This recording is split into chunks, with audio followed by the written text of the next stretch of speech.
এখানেই থাকবে।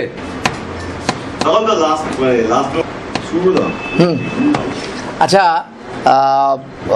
এইটা আজকে আমরা বলেছিলাম না যে সমন পাঠক সুরজ আমাদের বামফ্রন্টের প্রার্থী, তার একটা প্রোফাইল আমরা বের করবো আজকে, সেটা আমরা প্রকাশ করছি জেলা বামফ্রন্টের পক্ষ থেকে। সবাই আমরা দাঁড়িয়ে এটা একটুখানি এনে দাঁড়ান। হ্যাঁ হ্যাঁ হ্যাঁ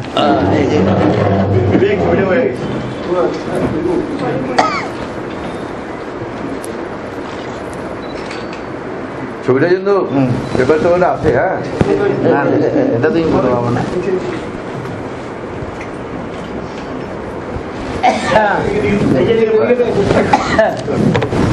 আচ্ছা, এটা ব্যাপারে একটু সুরজ আগে বলুক, সমন পাঠক একটু বলুক, আমি